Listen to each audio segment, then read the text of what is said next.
تذكر يوما كنت تعانق دمعة الفكر تناجي الله في صبر وترجو رحمة.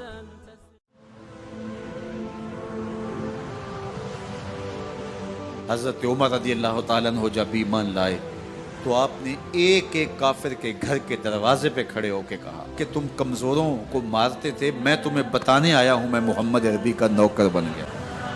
بلکہ آپ نے اعلان کیا جس نے اپنی بیوی کو بیوہ اور بچوں کو یتیم کروانا ہو اور اپنے ماں باپ کی کمر کو جھکانا ہو وہ عمر کے مقابلے میں آئے۔ اللہ اکبر۔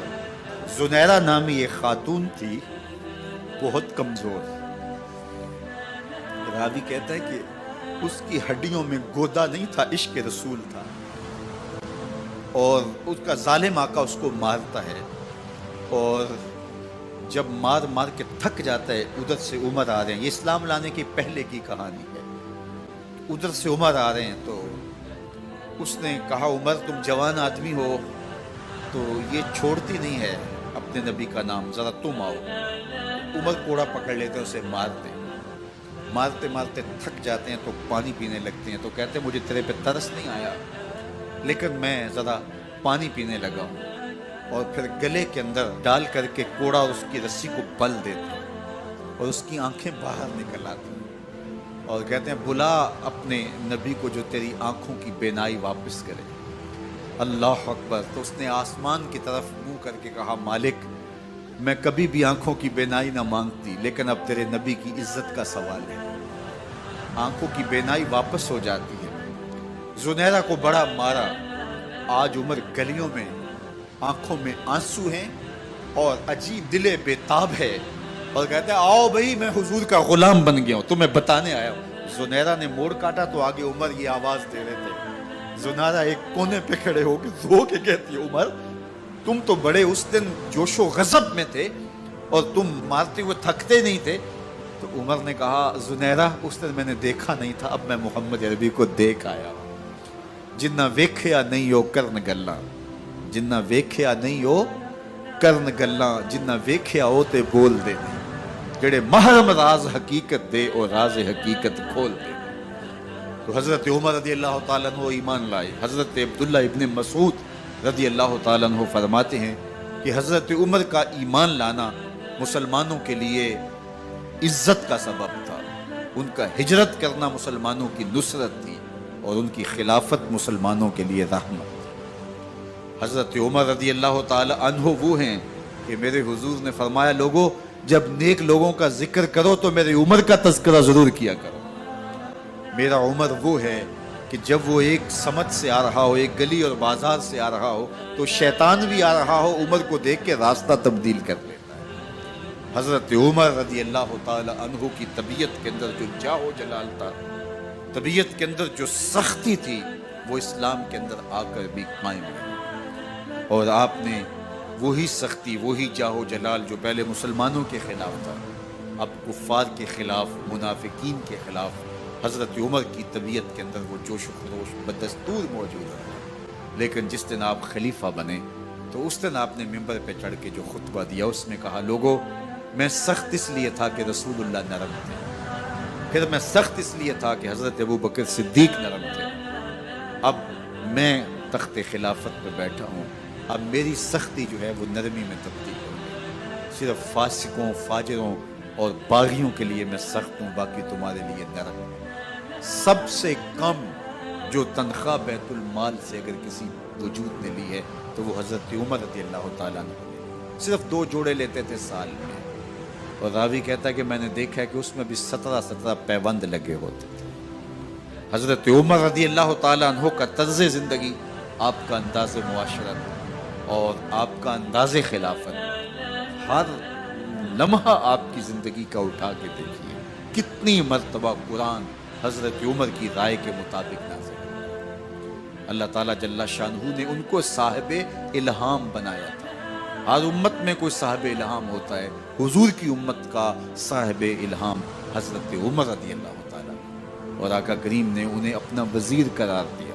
فرمایا میرے 2 وزیر آسمانوں میں ہیں، 2 وزیر زمینوں میں ہیں۔ آسمانوں کے وزیر جبرائیل اور میکائیل ہیں اور زمین کے وزیر ابو بکر اور عمر ہیں۔ رضی اللہ تعالی عنہما۔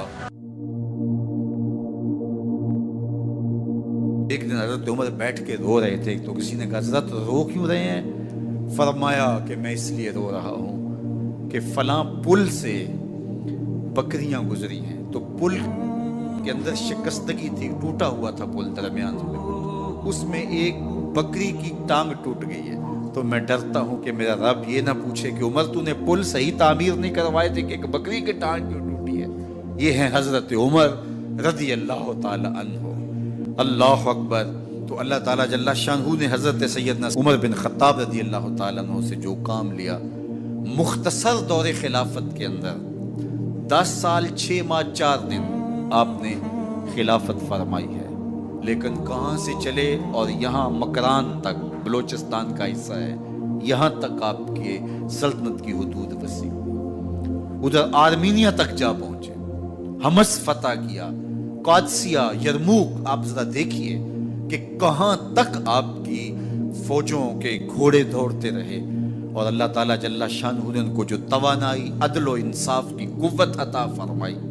اللہ اکبر۔ جب زمین پہ عدل کیا ہو تو زمین بھی حکم مانتی ہے، اور حضرت عمر وہ تھے جن کا حکم ہوائیں بھی مانتی تھی، زمین بھی مانتی تھی، جن کا حکم جو ہے وہ آگ بھی تسلیم کرتی تھی اور دریا بھی ان کا حکم مانا کرتے تھے۔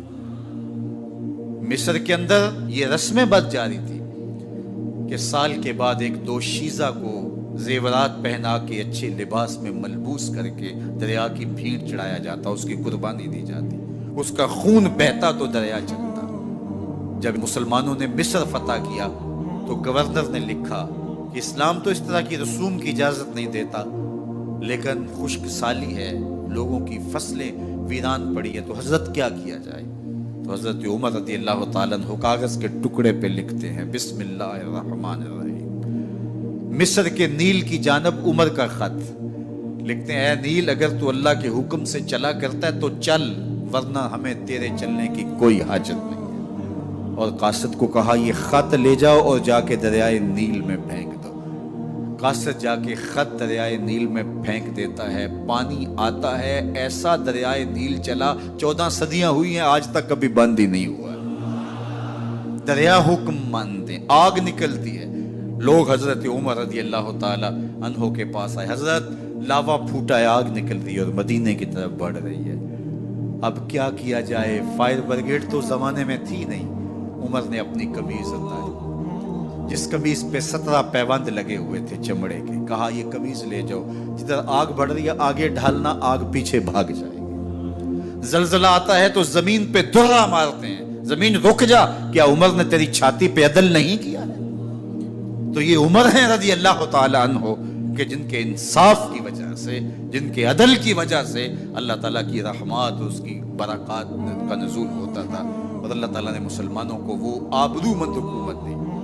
کائنات کی تاریخ کے اندر ایسی حکومت آپ نے نہیں دیکھی ہوگی جو حضرت عمر نے حکومت کی ہے۔ اللہ اکبر۔ فرمایا فرات کے کنارے پہ ایک کتا بھی پیاسا مر گیا تو اس کا حساب بھی عمر سے ہوگا۔ باہر سے سفیر آتا ہے اور آ کے پوچھتا ہے کہ میں امیر المومنین کے، مسلمانوں کے حکمران کے محل میں جانا ہے، تو مسکرا کے کہتے ہیں ہمارے امیر کا تو کوئی محل نہیں ہے۔ کہا کہاں ہے تمہارا امیر؟ کہا مسجد نبوی میں ہوگا یا بیت المال کی اونٹوں کی دیکھ بھال میں لگا ہوگا۔ وہ جب گئے تو مسجد میں نہیں ہے، اللہ اکبر، وہاں گئے تو وہاں بھی نہیں ہے۔ پھر کیا دیکھتے ہیں کہ عمر رضی اللہ تعالی عنہ جنت البقیع کے پاس ایک درخت کے نیچے اینٹ کا سرانہ رکھ کے سوئے ہوئے، تو اس نے کہا عمر تو نے عدل کیا ہے، تجھے کچی اینٹ پہ بھی نیند آ گئی، ہمارے حکمرانوں نے انصاف نہیں کیا، اور وہ بند اور محفوظ کمروں کے اندر بھی سکون اور چین کی نہیں سو سکتے۔ حضرت سیدنا عمر رضی اللہ تعالیٰ عنہ نے اس طرح ان امور سلطنت نبھائے۔ آپ دن کو لوگوں کی دیکھ بھالی کرتے، لوگوں کی ضروریات سنتے سمجھتے، اور جب رات پڑتی لوگ سو جاتے، عمر مدینے کی گلیوں میں پہرا دیتے۔ کائنات نے کوئی ایسا بھی حکمران دیکھا ہوگا؟ اللہ اکبر۔ وہ مجاہد جو مختلف محاذات پہ گئے ہوئے ہوتے، ان کے گھروں کی دیکھ بھالی کرتے، ان کی ضروریات کا خیال رکھتے، ان کی آبرو کا پہرا دیتے۔ راتوں کی تنہائیوں کے اندر حضرت عمر اٹھتے اور جا کے گشت کرتے، چکر لگاتے، دیکھتے کوئی آنکھ پر نم نہ ہو، مفلسی کا کسی گھر میں ماتم نہ ہو۔